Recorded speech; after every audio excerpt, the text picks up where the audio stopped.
Muy fuerte la imagen de Cristina anoche, rodeada de su, bueno, iba a decir de su feligresía política, pero en realidad lo que hay con esta vigilia es una expresión también de lealtad, ya que entramos con la marcha peronista y la palabra lealtad es una palabra asociada, aunque bueno, recordamos lo que decía don Antonio Cafiero, ¿no? El peronismo tiene un día de la lealtad y 364 de la traición, me parece fuerte. Es mucho, bueno, es muy exagerado por ahí. Lo decía Cafiero. Sí. Pero sí es cierto que ayer hubo una expresión muy contundente de eso. Bueno, lo viene habiendo hace 3-4 días ya de vigilia. Pero anoche, bueno, la imagen de Cristina rodeada de simpatizantes y el adicional de la gorrita, no sé si vieron la imagen. ¿Por qué no decir militantes también, no, Adri? También militantes. También militantes, claro. También militantes. Y la gorrita, ¿no? La gorrita que decía CFK 2023. CFK 2023, sí señor. ¿Quién se le habrá acercado? Un poco sobrevuela eso también, ¿no? También sobrevuela eso. Porque todo este movimiento que ya arrancó, en realidad, desde el pie, ese también es un detalle que hay que tenerlo en cuenta. No porque no hubiese dirigentes que hayan encabezado algunos de los actos, de las manifestaciones públicas que se han realizado en estos días, dirigentes hay, aparte muchos de ellos se expresaron a través de redes sociales, en actos, bueno, institucionalmente ayer el PJ Nacional convocando o declarándose en estado de alerta y movilización. El PJ bonaerense también. El PJ bonaerense, el PJ de la ciudad de Buenos Aires, que hizo también su cabildo. Exactamente. Es decir, se institucionalizaron manifestaciones, pero no deja de ser un detalle para mí bien interesante, que el primer acto, la primera acción política, fue bastante espontánea, ¿no? Que fue, bueno, justamente la precuela de lo que vimos anoche, militantes, manifestantes, ciudadanos que fueron a rodear la casa de la vicepresidenta, modo de abrazarla también, ¿no? Entonces, y eso nace desde el pie, y me parece que ahí hay un dato político, porque creo que vos lo comentabas hace un ratito cuando estabas repasando también la entrevista que le hicieron a Lula en O Globo, donde en Brasil se empieza a hablar de volver mejores, bueno, ¿no? Sí. Y hice un poquito la diferenciación con ese eslogan que ya se usó acá en nuestro país, Adri, y con estos cantos que hubo también en estas vigilias de los últimos días, que es ya vamos a volver directamente, como porque hablando de un paso superador, ¿no? A lo que estamos transitando ahora. El tiempo demostró que el concepto de volver mejores era volver distintos. Claro. Sí. Y volver distintos tiene sus riesgos a veces, viste, como todo. Bueno, es que el tema es quién encabeza esa distinción, digamos, ¿no? Y distintos para qué, distintos implica también con distinta representación de intereses. Distintos ya no es lo mismo que mejores, digamos. No, es verdad. Distinto no es lo mismo que mejores. No, puede ser peor también. Puede ser, es distinto, claro, no importa. Es distinto. Claro. Entonces, bueno, escuchaba lo que comentabas de la entrevista con Lula y ese concepto de volver mejores, que ahora se retrotrae al canto del 2015, ¿no? Que era vamos a volver a secas. Exacto. Y un poco, y que es lo que se escucha en la vigilia, ¿no? En la vigilia se escucha el vamos a volver. Y un poco empieza a ser también, por eso yo vengo hilando estos tres elementos, ¿no? La manifestación que nace desde el pie, después se institucionaliza, pero nace desde el pie, la gorrita, CFK 2023 y el vamos a volver. Yo no sé si Cristina va a ser candidata o no, la verdad que no lo sé, no sé si ella lo sabe todavía, si se acierta, si va a ser candidata o no. Pero el clima es ese. Y una lideresa como lo es Cristina, que aparte tiene mucho olfato para leer el clima político, y demás, debe estar, bueno, bien al tanto hoy por hoy, porque aparte ya no hay, me parece, no hay no hay dudas de que se la quiere la grilla de participación electoral. Por lo menos un grupo militante, ¿no? Sí, las bases. Que está dispuesta a militar para eso, ¿no? Claro, exacto. Sí, ¿sabes que te quería destacar algo más también, Adri, con todo este repaso de lo que dejó la crónica del día de ayer que estábamos haciendo, que me parece también que no es un dato menor cómo se motorizó el PJ ayer en términos nacionales, en términos porteños, en términos bonaerenses, teniendo en cuenta lo que marcó también gran parte de la agenda de esta semana, que fueron las declaraciones a través de redes sociales de la vicepresidenta de la Nación el otro día, cuando dijo: no vienen por mí, vienen por el peronismo y vienen por las políticas y derechos y mejoras que garantiza el peronismo. Me parece que ahí que se active el PJ es el gesto para completar, ¿no?, un poco aquella declaración del otro día. No, pero está claro. Y mira, ayer pasó otra cosa que está teniendo repercusión en este momento, en este instante, sí, con una declaración del canciller Santiago Cafiero. Sí. A ver, ¿qué pasó ayer? El senador Ted Cruz, senador de los Estados Unidos del Partido Republicano, pidió formalmente en Capitolio estadounidense, le pidió al gobierno de Biden, en realidad, que sancione a la vicepresidenta argentina del mismo modo que lo hizo con el vicepresidente de Paraguay, calificándola de corrupta. ¿Sí? Sí.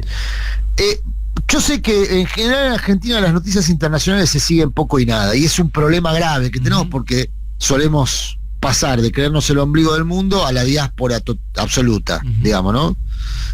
Todo por no observar incluso a veces el vecindario, lo que está pasando a nivel regional. Bueno, en Paraguay el nivel de intervención pública y política que está teniendo Estados Unidos es feroz, con declaraciones del Departamento de Estado, con la presencia hoy del segundo responsable para América Latina del Departamento de Estado de Estados Unidos, operando en el territorio. Es decir, el nivel de intervención que está teniendo Estados Unidos en la política paraguaya es fenomenal. Incluye ese nivel de intervención una declaración de corrupción del vicepresidente que lo llevó a presentar la renuncia. Bueno, ¿qué está pidiendo el senador Ted Cruz? Eso mismo. Que haya una declaración de corrupta, que se la califique de ese modo y que se la sancione a la vicepresidenta. Ustedes dirán, bueno, eso no nos va a hacer cosquilla. Me parece que hay que unir, como veníamos uniendo recién los puntos con las imágenes de anoche, ¿no? La vigilia, la gorrita 2023, una Cristina que está en el centro de la escena política, en el centro del peronismo. Bueno, hay que unir ese momento, este momento, con las declaraciones de Mark Stanley pidiendo una alianza ya. Parece que están todos observando la necesidad de apurar tiempos políticos. ¿Qué acaba de declarar Santiago Cafiero en Twitter? Esto es de hace segundos, 9 y 8 minutos de la mañana. Muy bien, qué atento, Silvio. Está en todo. Qué atento. Bueno, leo la declaración del canciller, uno más ignorante que el otro, pero hay algo que dejan en relieve: la persecución judicial a CFK Argentina, esto es en Twitter, por eso usa las identidades digitales, está impulsada por intereses ideológicos que nacen fuera de la Argentina. Cuidemos nuestra democracia, todos y todas con Cristina. Y recoge justamente la presentación del senador Cruz, una expresión pública de Eduardo Bolsonaro, justamente avalando la presentación de Ted Cruz. Dice Eduardo Bolsonaro: el senador Ted Cruz pide sanciones de Estados Unidos contra Cristina Kirchner por caso de corrupción de la vicepresidenta de la Argentina, y apoyo, dice Eduardo Bolsonaro. Es decir, que acá Santiago Cafiero que es el canciller de la Argentina, marca el acento crítico, por supuesto, en estas expresiones extranjeras, que es el origen del lawfare. Ojo, el lawfare no arranca con Trump, ¿eh? El lawfare arranca con Barack Obama, digo, para no confundir administración estadounidense con posiciones ideológico-partidarias. O sea, el lawfare nace en un gobierno demócrata. Sí. Nace en el gobierno demócrata de Barack Obama. Y el lawfare nace con la intención de que ocurra lo que ocurrió, de intervenir decididamente en la política doméstica de los países de América Latina. Tuvimos un primer episodio en Honduras, tuvimos lawfare en Bolivia, después hubo un golpe de Estado, pero hubo en el proceso electoral acusaciones infundadas, nunca probadas contra Evo Morales, que allanaron la narrativa golpista. Bueno, Adri, hagamos... Como hecho político ayer, también habría que abordarlo eso, porque se mostró ahí en Juntos por el Cambio una imagen de unidad que es ornamental, ¿no? Es ornamental. Juntos por el Cambio también está acelerando los tiempos de su interna política. Me parece que todo el mundo está, por eso lo hablábamos recién con Plani, está ya con el calendario electoral a la vista, y estos episodios como el que relataba recién Eva y otros más, aparentemente podría, en caso de que hubiese intencionalidad, podría calificarse como una provocación, ¿no? Ahora, hay otros episodios, la señora con el cuchillo, por ejemplo, el otro día en las inmediaciones de la casa de Cristina. Sí. Y otros episodios aún más violentos, los scratches, los insultos en la vía pública y demás.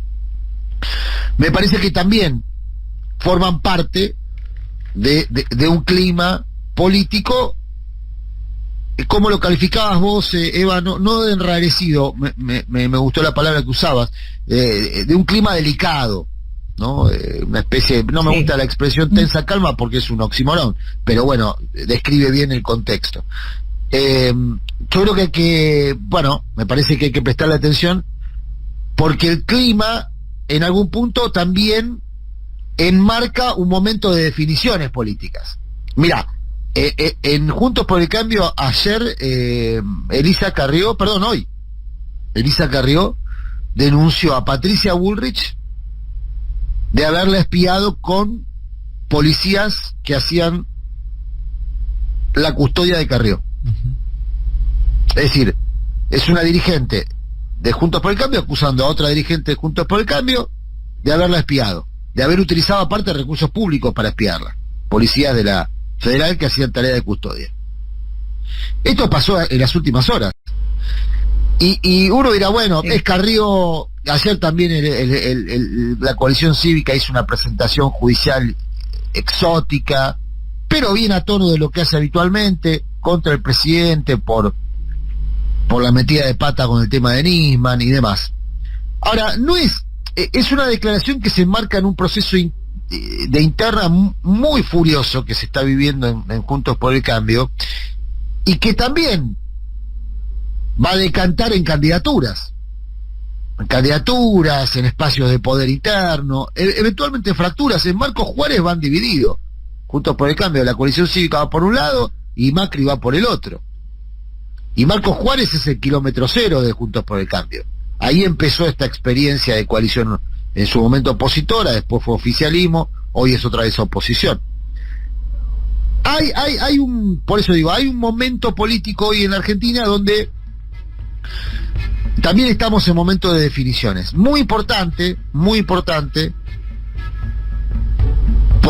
insisto, porque en el calendario un año parece mucho tiempo, y lo es, pero muchos procesos electorales en las provincias arrancan ahora.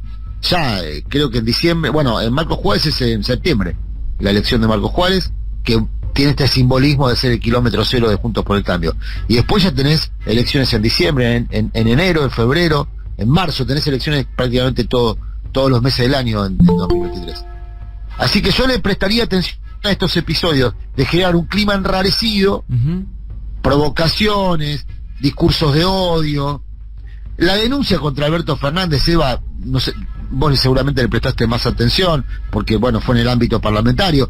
Es un pedido de juicio político que no va a tener ninguna trascendencia. Mira, es el cuarto en los últimos meses. O sea, no va a tener, es la nada misma. Claro, pero ¿qué genera eso? Enojo. Eso genera enojo, indignación. Seguro. Sí, incluso ayer Ritondo en la conferencia de prensa cuando lo presentaron dijo, bueno, va a ser responsabilidad de ustedes, haciéndole referencia a los periodistas, ¿no? Y a los medios, que esto tome volumen político para que alguien más de la oposición se sume, ¿no? O sea, dando a entender que ya no les iban a dar los votos para que esto avance tampoco, negociando con nadie más que los Juntos votos por el no Cambio. tienen, pero buscan generar enojo, indignación, reacciones. Por eso yo digo, hay que seguir todo esto con, más que con preocupaciones, hay que ocuparse. El otro día lo hablábamos con Gustavo López en Verdades. A ver si desde el Estado se puede hacer algo para limitar los discursos de odio que se emanan desde la tele, sobre todo desde los medios de comunicación, desde el punto de vista editorial o estructural. Él decía, bueno, no, desde la ley, desde el Poder Ejecutivo, desde la ENACOM no se puede hacer mucho, pero sí se puede hacer desde el Poder Judicial. Y la verdad es que del Poder Judicial no esperamos nada. ¿Qué esperamos? Que el Poder Judicial eventualmente sancione el discurso de odio de Babi Echecopar. Si Babi Echecopar es Macri. Una experiencia muy grande. Acá entré. Ahí está. Hola, Artemio. Ahí está Artemio López. ¿Cómo estás, Artemio? Buenos días. ¿Cómo vamos? ¿Todo bien? Bien, querido. ¿Qué haces, Artemio? Todo bien. ¿Los escucho ahora o no los escucho? A ver, ¿nos escuchás bien? Nosotros te escuchamos bien, Artemio, Perfectamente. Dale vos, Artemio, mirá, sí, esa aparición estelar, dale vos. Sobre el tema en general, ubíquenme.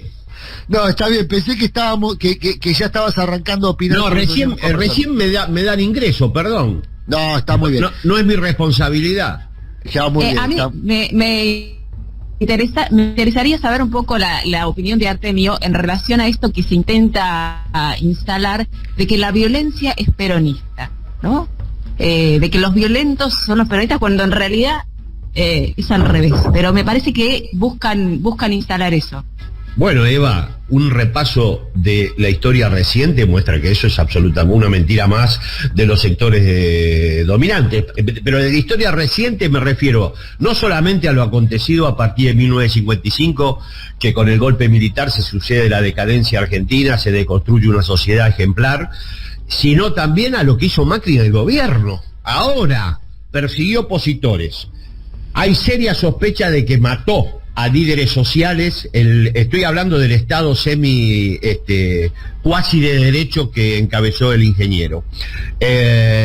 Y obviamente violentó normas jurídicas a punto tal de que nombraba jueces por decreto, los metía por la ventana. O sea, la violencia es patrimonio de los sectores dominantes, porque ¿cuándo se ejerce violencia? ¿Cuándo se sobredetermina el funcionamiento de los aparatos represivos? Bueno, cuando vos no podés construir hegemonía, cuando tu proyecto político es rechazado por un conjunto muy importante de la sociedad, y eso pasa con el neoliberalismo. El neoliberalismo en Argentina desembarcó a sangre y fuego con la dictadura, porque acá no desembarcaron cantando la Marsellesa, acá desembarcaron desapareciendo y matando a 30.000 personas, persiguiendo a los líderes sindicales, proscribiendo, y a partir de ahí en la recuperación democrática, la última experiencia de Estado manejada por el neoliberalismo efectivamente mostró que los niveles de violencia y de ejercicio de la coerción fueron cotidianos, y es la única manera de que puedan llevar adelante un proyecto que deja de lado a la mitad de la población.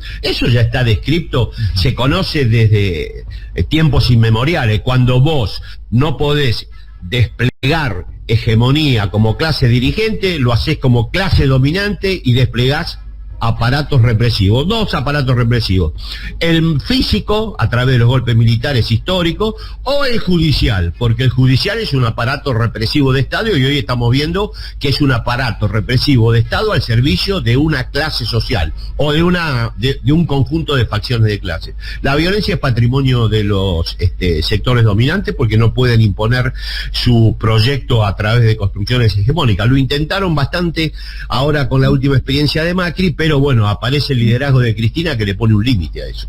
Bueno, pero Artemio, mira, en relación a esto, quiero retomar una cosa que comentaba hace un rato sobre el rol activo que está teniendo Estados Unidos en la región, y casi como novedad en la Argentina, no porque es la primera vez que ocurra, sino porque hacía tiempo que no veíamos este nivel de intervención pública, en el debate público, de figuras de Estados Unidos, como lo que vimos con Stanley la semana pasada. Sí. Yo decía, en Paraguay el nivel de intervención es tan determinante que incluye sanciones a una figura política, que es el vicepresidente.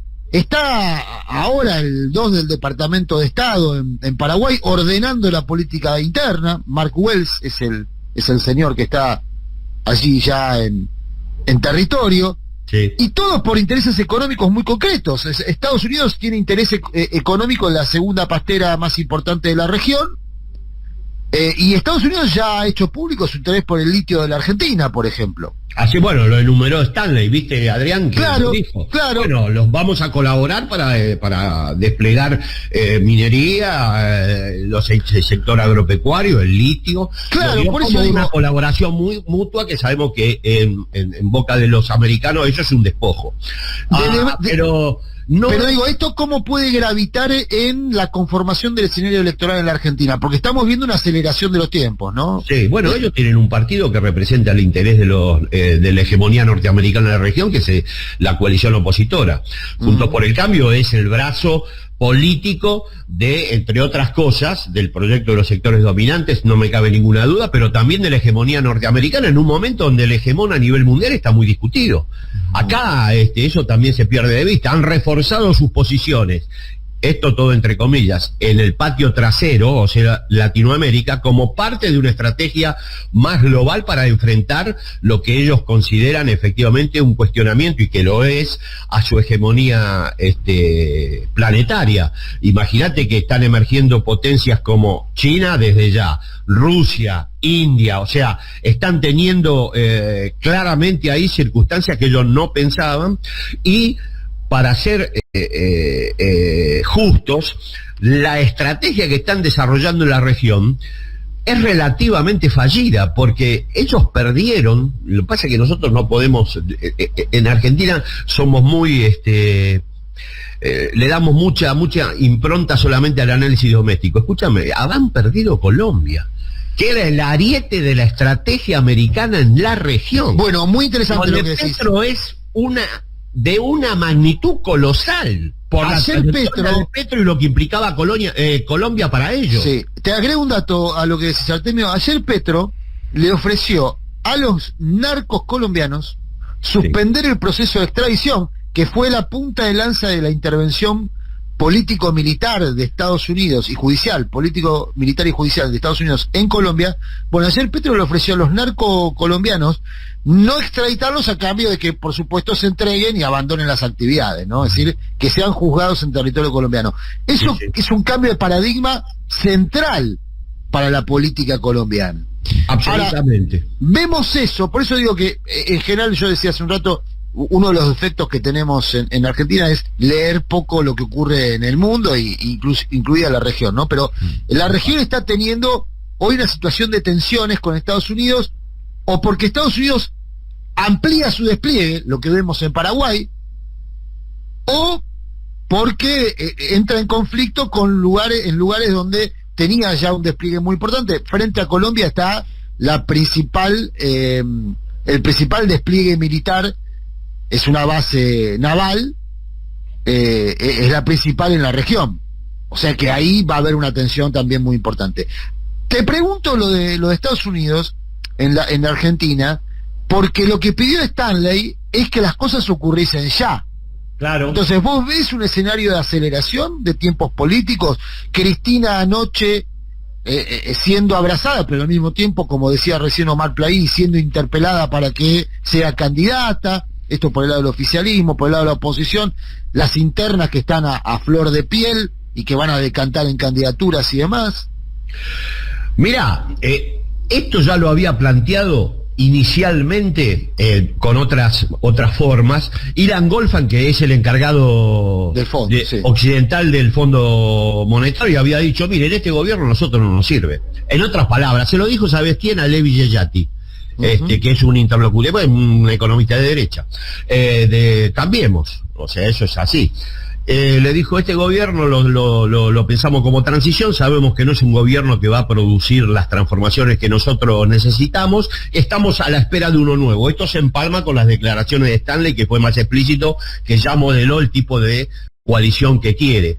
Efectivamente, creo que en su intención, yo no sé si acelerar los tiempos, porque Argentina es un país complejo para acelerar los tiempos, porque no se sabe qué es lo que sucede nunca, pero que están por intervenir explícitamente para efectivamente que el gobierno no siga en manos del Frente de Todos, especialmente por la presencia de Cristina al interior de la coalición, no me cabe ninguna duda. Ahora, ellos más de una vez han desplegado estrategias que han sido fallidas. Yo tengo total esperanza que el Frente de Todos pueda resolver la coyuntura electoral en 2023 de manera exitosa. Confío en que efectivamente la nueva centralidad que adquirió Cristina al exterior de la sociedad argentina, porque todo el mundo habla de eso, o sea, prácticamente se han quedado sin agenda.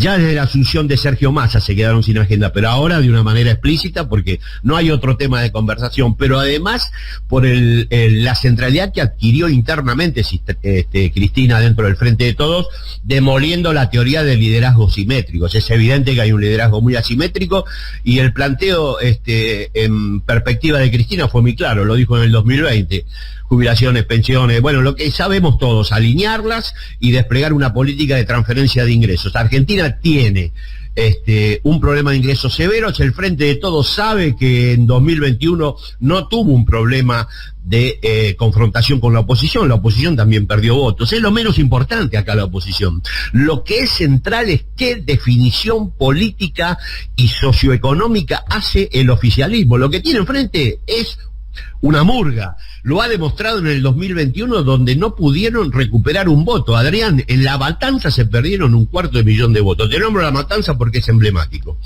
¿Sabes cuántos votos recuperó? Perdió entre 2019 y 2021 el oficialismo 250.000 de votos. A Juntos por el Cambio, Juntos, no sé cómo se llamaba en ese momento, le fueron 19 votos. No recuperaron un voto. La gente tiene conciencia de que efectivamente lo de Macri fue calamitoso. La sociedad no se derechizó. Acá hay que tomar decisiones de política económica. Por ejemplo, esta actualización del salario mínimo vital y móvil. Bueno, cuando llegue a diciembre, con el aumento pactado, vamos a estar nuevamente 20.000 pesos abajo del poder adquisitivo que tenía en diciembre del 2019, cuando comenzó el gobierno. Eso hay que resolverlo sí o sí. La suma fija ya es una demanda, primero de justicia social, de equidad distributiva, pero también de eficacia electoral. No puede desconocer el oficialismo que la cuestión central en 2021 fue su morosidad para producir cambios en términos electorales. Es más, cuando recuperó económicamente en el año 2021, la distribución del ingreso, vos lo sabés mejor que yo, no solo no mejoró, empeoró. Los trabajadores terminaron participando con el 43% contra el 48% del capital en el ciclo de crecimiento. O sea, este diseño de política económica hay que cambiarlo y volver a la política económica que inició el general Perón, continuó Néstor, profundizó Cristina. Bueno, pero por eso salario, capacidad claro, de la familia. Adrián, la última información, y con esto no molesto más con números. No que disponemos del primer trimestre del 2022, estamos esperando ansiosamente que el INDEC diga qué pasa a nivel ingresos ahora en el segundo trimestre del 2022. La línea de pobreza en ese momento era de 85.000 pesos para 4 personas. ¿Sabés cuál era el promedio de todos los 9.5 millones de hogares que midió el INDEC en esa encuesta permanente? 122.000 pesos. O sea que estaban apenas 35.000 pesos por sobre el valor de la línea de pobreza, y la mitad de los hogares estaba en línea o por debajo. Bueno, eso hay que cambiarlo. Pues sabés que, bueno, yo quiero hacerle una consulta a Artemio sobre el salario mínimo vital móvil. ¿Por qué? No termino de entender por qué se decide este salario mínimo vital y móvil tan escaso? ¿Es porque está atado a los planes sociales? Pero me parece flojo como argumento sostener que solamente porque está atado a varios planes sociales se va o se decide ir con un salario mínimo vital y móvil tan escaso. Es muy difícil la pregunta, Eva, porque eso involucra también cuestiones que escapan a la lógica económica, pero evidentemente hay un modelo, un diseño de política económica que no hace hincapié en el poder adquisitivo de las familias. Yo te podría dar esa respuesta. Debe haber otras subjetivas. Es muy difícil que el factor capital reflexione acerca de una de sus prácticas en términos de si esto contribuye o no a la paz y a la concordia social. Eso no lo hacen. Pero lo que hay es claramente un descuido del valor, el motor, el lugar central que ocupa el ingreso familiar en el crecimiento económico argentino. Hay otro diseño. Hay un diseño, bueno, eso es claro, mira, a las exportaciones. No sé, Adrián, ¿vos qué opinás? Artemio, mira, yo quiero aportar un dato. Esta semana se conoció el crecimiento de la actividad económica. Muy bueno. Es de 1.1 intermensual desestacionalizado. Es un crecimiento extraordinario. Así es. Ahora, al mismo tiempo, lo que vos marcás, Eva, el nivel de compra de los ingresos, no solamente del salario mínimo, de todos los ingresos, se deterioró en el semestre promedio 7 puntos. Así es decir, vos tenés un periodo de crecimiento extraordinario de la economía y al mismo tiempo de caída del poder de compra de los ingresos, y sobre todo los ingresos más postergados, o sea, de los ingresos informales. Que totalmente de acuerdo. Entonces, ahí tenés en números, en estadística, reflejado lo que marcaba recién Artemio, que es el tema de un modelo que falla en la distribución. Mira, ayer máximo sí, en la reunión del PJ bonaerense, no sé si fue congreso, no sé formalmente cómo se llama eso, pero sí, bueno, se dio una reunión importante de dirigentes y dijo, acá tenemos una paradoja. Dos, en realidad. Una, en términos estructurales, que baja el desempleo, pero la pobreza no cede. O sea, nosotros tenemos un nivel de desempleo no igual, pero muy parecido al que tenía Cristina cuando abandonó el gobierno. 5.9 contra 6.7, dijo Massa en su última intervención pública. Bueno, pues la pobreza ahora es de 40 y con Cristina era de 20. ¿Por qué? Bueno, porque hay un problema de salario y de ingresos.